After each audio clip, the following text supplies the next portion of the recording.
Indonesia U22 versus Kamboja U22. Harus menang di laga hidup mati. Tuan rumah Kamboja sukses mengalahkan Myanmar U22 dalam laga kedua Piala AFF U22 2019 hari Rabu kemarin. Dalam laga tersebut, Kamboja U22 menang atas Myanmar dengan skor 2-0. Dengan hasil tersebut, memastikan Kamboja U22 lolos ke fase selanjutnya. Sedangkan runner-up masih ditentukan dalam laga ketiga. Masing-masing Indonesia U22, Myanmar U22, dan Malaysia U22 masih mempunyai kans untuk lolos mendampingi tuan rumah Kamboja U22. Hasil tersebut juga menjadi sejarah bagi Kamboja U22 untuk lolos ke semifinal Piala AFF U22 untuk pertama kalinya.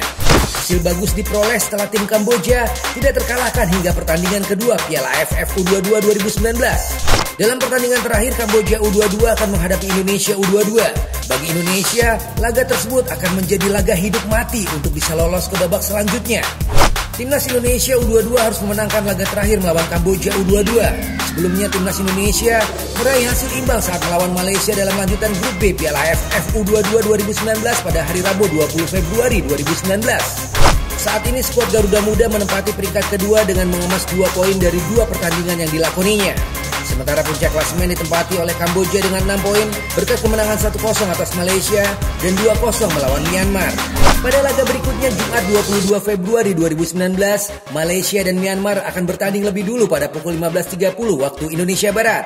Sedangkan Indonesia versus Kamboja dimainkan pukul 19.30 waktu Indonesia Barat. Kini hanya tersisa 1 tiket ke semifinal, yaitu sebagai runner-up grup B yang akan diperebutkan oleh Timnas U22 Indonesia, Malaysia, dan Myanmar.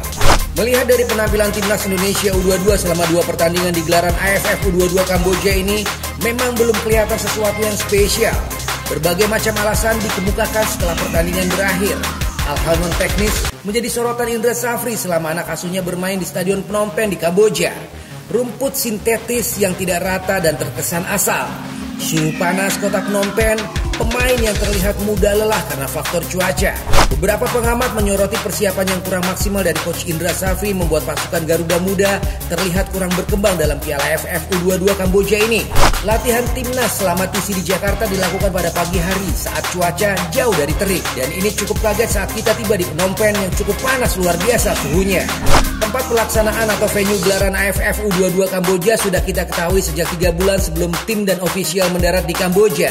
Artinya, seharusnya kita sudah paham benar kondisi lapangan di Stadion Phnom Penh yang menggunakan rumput sintetis, sehingga kita bisa prepare tim untuk bermain di lapangan sejenis saat TC. Hasil seri dari 2 kali pertandingan juga bukan hal yang mengejutkan untuk Timnas U22, karena pada 3 laga uji coba melawan tim Liga 1, semuanya diakhiri dengan skor imbang atau seri. Melawan Bayangkara FC, skor 2-2. Melawan Arema Malang, 1-1. Terakhir saat bertemu Madura United, 1-1. Praktis terhitung dari mulai persiapan uji coba dan bermain di Piala AFF U22 Kamboja, 5 pertandingan dijalani Timnas Indonesia U22 selalu bermain seri. Soal bicara rapor tim belum memuaskan, bicara rapor para pemain juga belum begitu greget. Hanya ada satu cara untuk memperbaiki rapor Timnas Indonesia U22. Menang lawan Kamboja dengan skor berapapun, rebut 3 poin jadi wajib hukumnya untuk Timnas Indonesia U22. Kita tidak perlu lagi melihat skenario lolos semifinal dengan tergantung hasil pertandingan dari tim lain.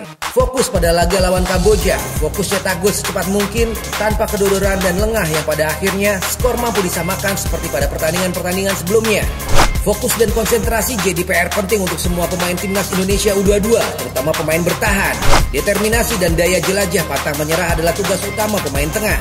Ketajaman, cerdik membaca peluang, juga penyelesaian akhir yang akurat adalah misi pemain depan.